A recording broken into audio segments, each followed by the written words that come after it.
All right, my fellow agents. It is I, X7, and it is Wednesday. I am the host of Zenorama, the podcast of Heroes and Monsters, the co host of GD Explanations. It is Wednesday, as I said. It is live action day, and we are about to review the final 3 episodes of the most excellent series, The Young Ones. These are 10 through 12, and the series literally goes out with a bang. Pretty much the only way you could have it go out. Now, the gang would get back together here and there to do some charity events, most notably singing with with the actual Sir Cliff Richard for Live Aid. No, one of the comedy one. I don't remember what it's called anymore. Be that as it may, before we get too much further in here, please like, share, subscribe, leave a comment. What do you think about these episodes? What do you think about the series? I love to read them. It's great fun to respond. Next week we will probably be, in fact, yes, we will be headed to a lost land. So, having said all that, let's roll.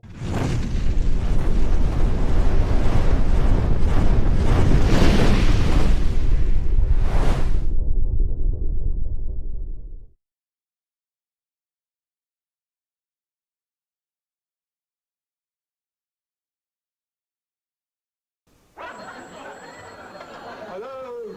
Hello? Is this me? What? No, sorry, you'll have to speak up. Oh, okay. Listen, can you tell the guys that I'm going to be doing this guest VJ spot on MTV, right? Which is like this kind of American video station. And I'm going to be playing all these, like, really amazing mellow videos, right? And, oh, yeah. There's this Young Ones Film Festival. Do you think the guys would mind that? I don't know, I'll ask. Yeah, that's this Tuesday night, right? At 10 p.m. Eastern, 9 Central. Hello? Yes, we do. Oh, yeah? Well, I'm gonna do it anyway, okay? Because it's gonna be really beautiful.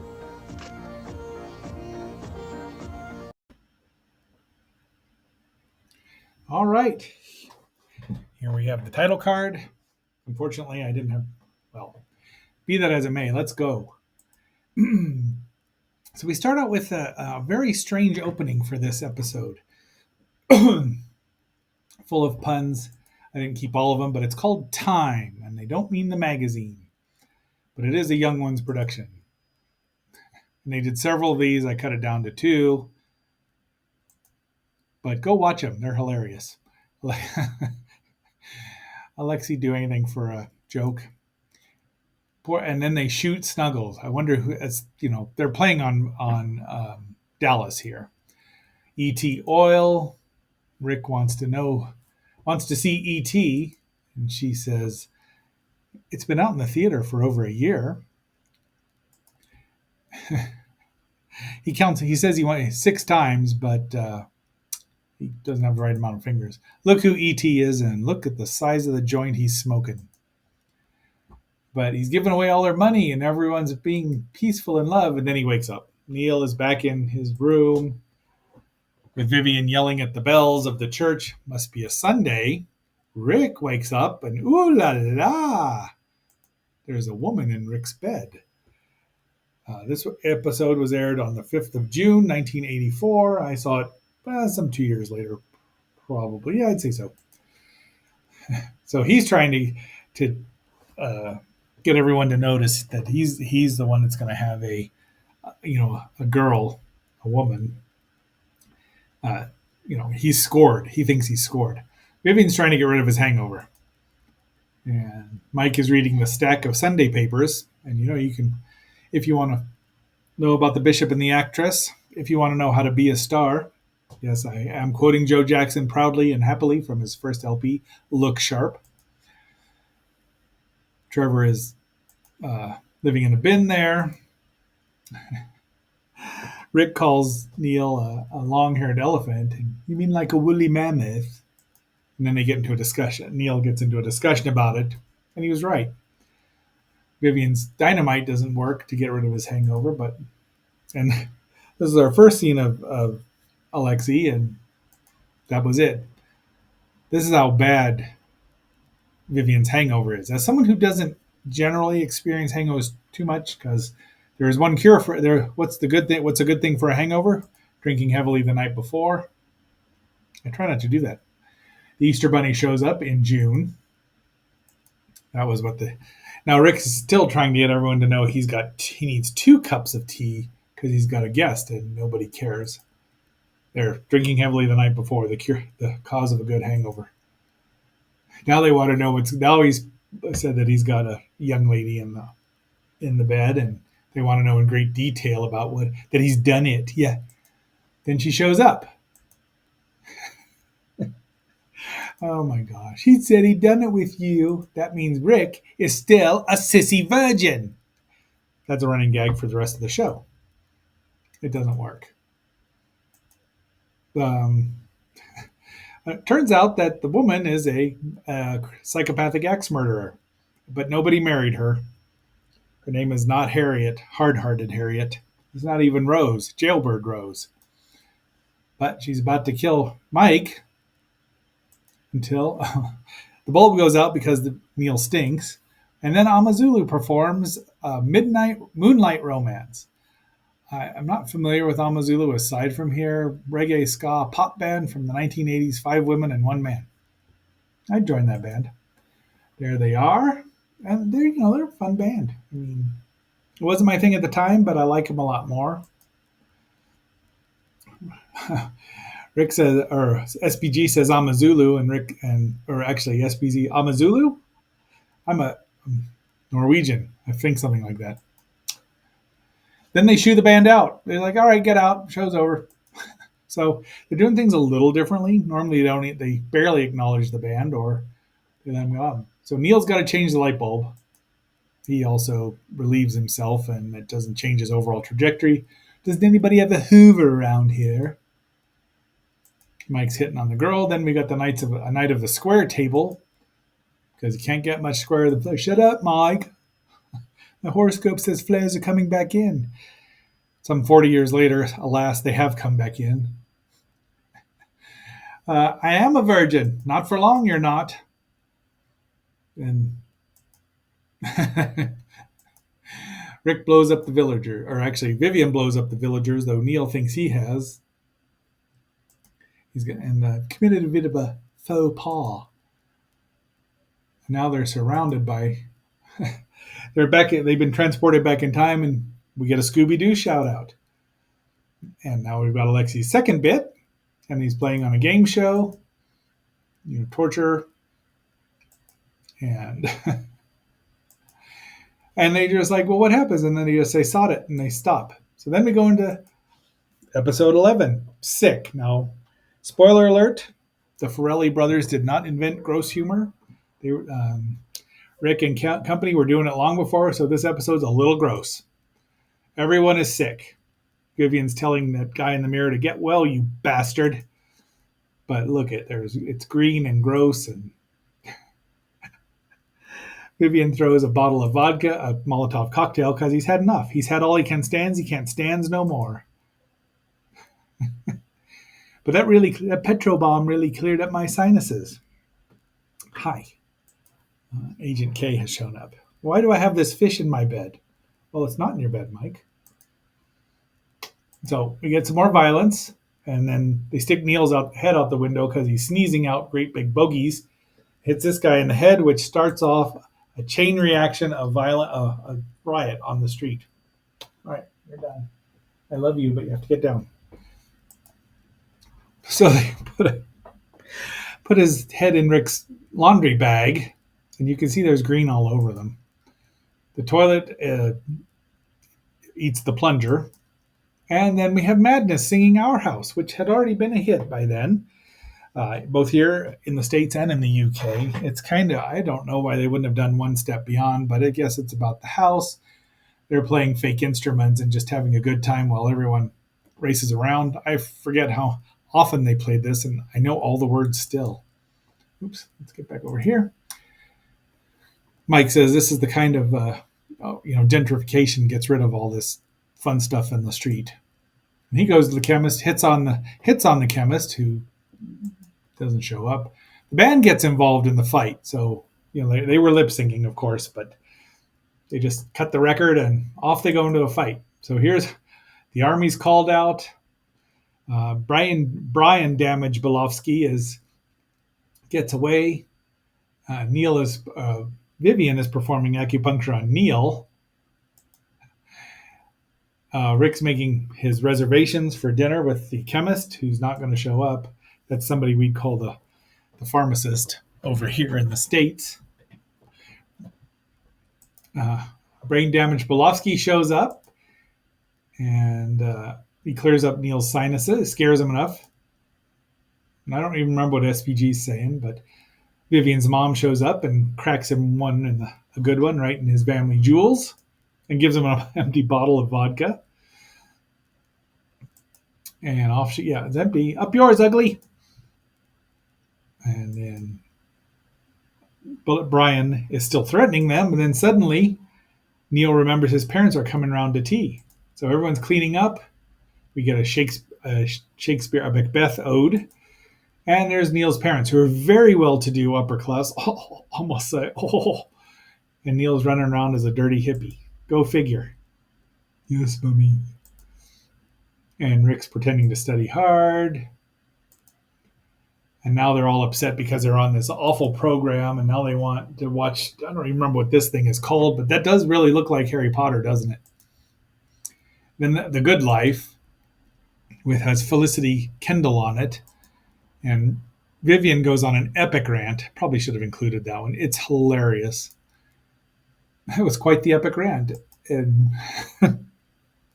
but he offends almost everybody because Rick loves her, and he's about to give Vivian a good sock on the bottom. And Neil's dad loves her, and he wants to protect her. And then we get this line called that, and then the police come in, and she wants to watch another show. We grow the seed. We sow the seed. Nature grows the seed. Then we eat the seed. And then Rick kills Neil. He's killed a hippie.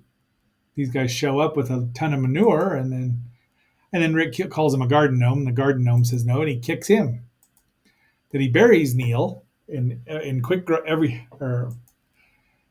and there it is. And Neil's left his foot behind. But Neil grows because Rick sowed Neil and nature grew Neil. And that's some kind of inversion, paradox inversion or something, reality inversion. And they're all together. Rick's having a bad dream until think of Maxwell's silver hammer.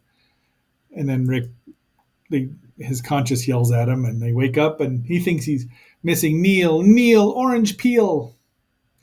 Then Neil shows up, and Neil shows up, and Neil shows up, and they think he's a zombie. He's like, yeah, and then curtain opens, and we're on television again. Finally, we get to Summer Holiday, our finale here. And we will get to see some of the end of that. I will include that because the end, you have to see it. So everyone's done with their O levels, and they're ready to go. Mike's still blackmailing the dean, and he wants a PhD next year. Vivian is very, very bored. Rick is singing Summer Holiday, or not Summer Holiday, School's Out, horribly. And Neil doesn't have the intelligence of an ant. Do ants go to discos? Apparently so. Neil hulks out. I enjoyed this. I mean, that's not quite. I wonder who this Hulk was, but it's not Lou Ferrigno. But he throws around everybody and then wakes up, but his pants are all ripped together. I think I might just go lay down. And Vivian is making even excessive violence isn't making him not bored, relieving his boredom. So he's smacking everyone around with a cricket bat. Now, I did play cricket as a kid, but I didn't know the rules anymore. He makes the Rick is spelled with a silent P joke.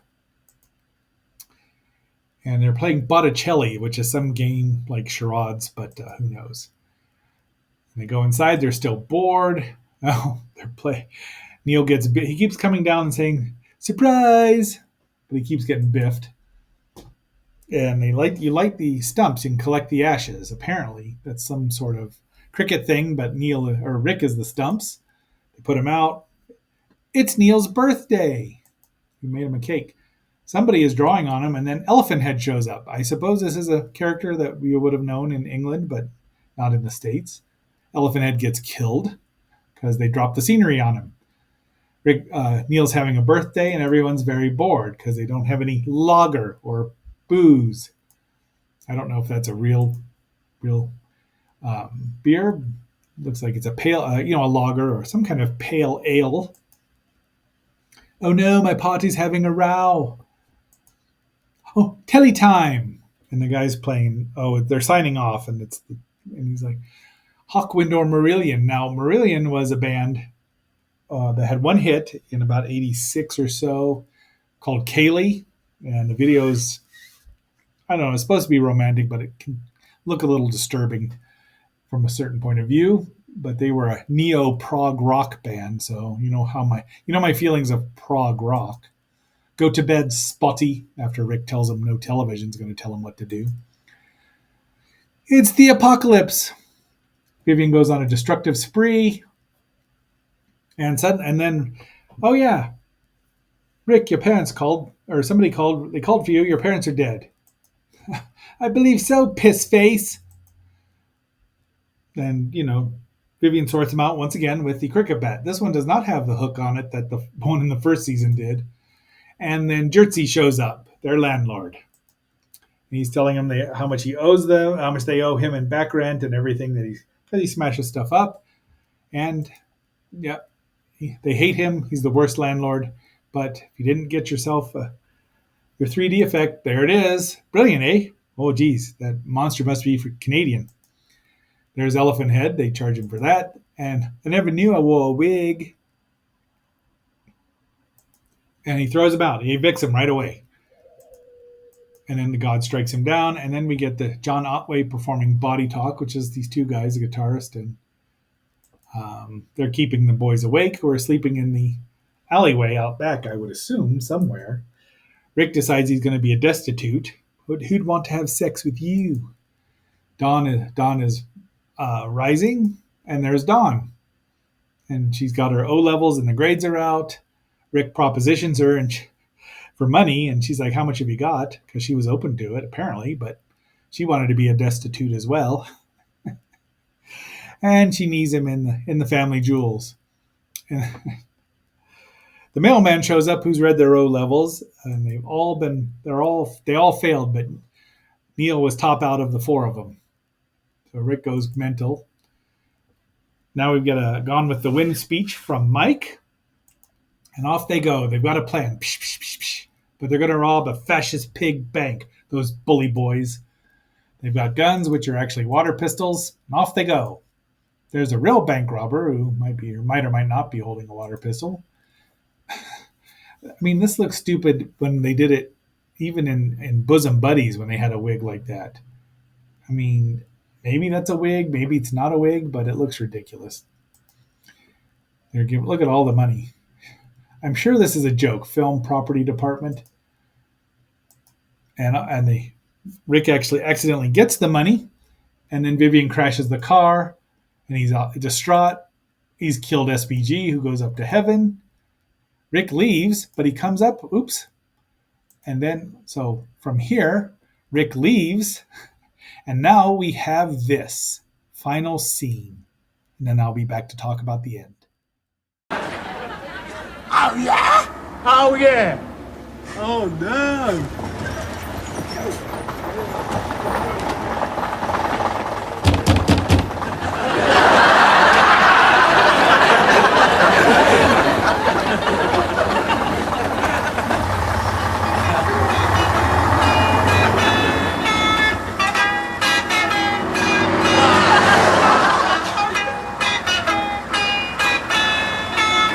Oh, where we go, we go to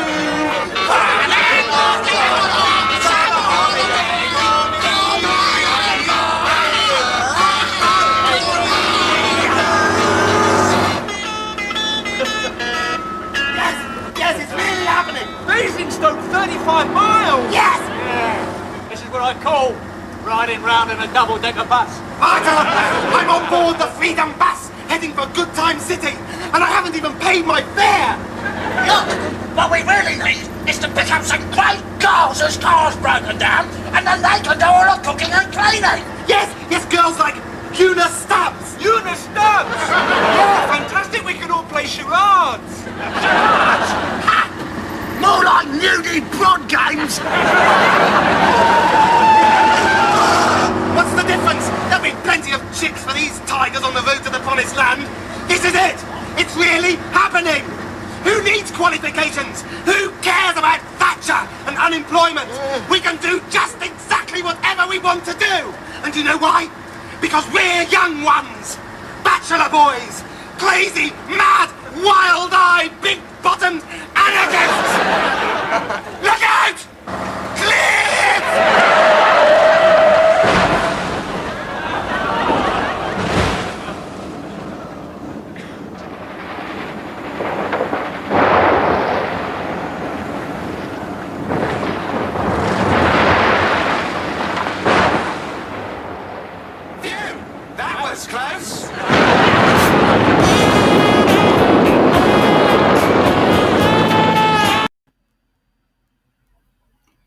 So there you have it. I told you it went out with a bang, and anyone who's watched this probably has. So a lot of great music, 12 great episodes, some greater than others, but for the most part, they're all very watchable. The final credits listed everyone that appeared on the show, and that was it. So I really like the show. I'd really like whatever region A or we are in this country, Blu-ray release, please. I would buy it. And it's just a good show. It's so funny and it's so different than anything we'd seen. Who knew MTV would play such fun stuff? Yeah, on a Sunday night. Yeah, I think it was on Sundays, and it was uncut and unedited. At least that first run was. Now they might have changed it afterward, but that first one was gold. I wasn't prepared for it. All right, my fellow agents, that was The Young Ones, and I will be showing you a little clip of what we're going to see next time. Next Thursday. So having said all that, until our next assignment, this is X7 signing off and phasing out.